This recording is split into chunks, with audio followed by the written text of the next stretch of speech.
My next guest is Charlie Drevna of the American Fuel and Petrochemical Manufacturers to discuss White House energy policy. Welcome, Mr. Drevna.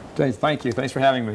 So let's start with gas prices. Summer is right around the corner, which means vacations. Would more domestic oil production in and of itself bring down gas prices in the short run, or is that just something politicians say to get elected?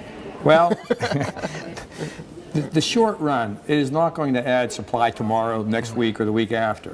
But in the short run, Jason, it's our firm belief that if we are serious about our own energy security, about our own energy independence, that we could send a message to the rest of the world that we actually are serious about those two items. And all we need is the president to take some positive action to send that message. And the first thing he can do would be, after many, many months of delay, after many, many months of kicking the proverbial can down the road, for goodness sake, permit the Keystone XL pipeline. Okay. Now, when you ask the White House about these high gas prices, well, we have a clip of what we hear. Let's play that.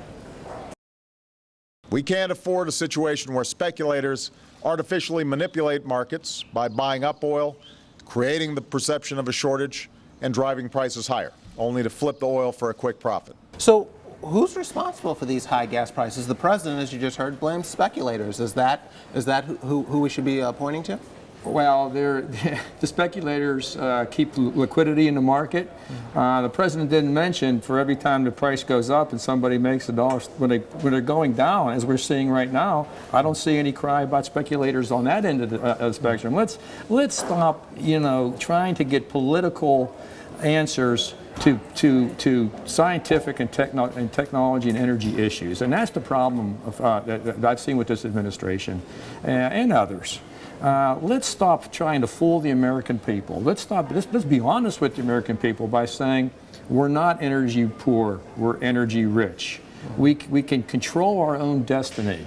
We can almost double in the next decade our own production of oil and natural gas. Jason, we have the ability here in the United States to become the swing producer for the world. Think about that. Just think about that. After so many years of Americans being browbeaten to believe that we're an energy poor nation, nothing can be further from the truth. So let's stop this. Well, it's speculation. Well, let's stop this. Well, actually, what we consider to be a war on fossil fuels by the president and his administration. That's what I wanted to ask you about. Everyone knows that the Obama administration's energy policy is geared toward moving us away from fossil fuels and toward renewables. And in that sense, do you think that the White House is somewhat indifferent to high gas prices because that helps it achieve its ultimate goal, which is moving people away from these fossil fuels? Well, if you believe the president, as he was the candidate, Obama, who said, I'm trying to quote here, energy prices would not have to necessarily skyrocket, in an interview he did with the San Francisco Chronicle. If you believe the current Secretary of Energy, Stephen Chu, who said we really need to get gasoline and diesel prices up to where they are in Europe, which is $7, $8, $9 a gallon. Now, then a couple weeks ago, the president, when I think it was Ed Henry from Fox asked him a question about high gas prices, it was a sarcastic answer. It said something. No, Ed, really, before an election, do you really think we want $4 gasoline? So I mean, this is Jekyll and Hyde approach to what I call the anti-energy policy of this administration.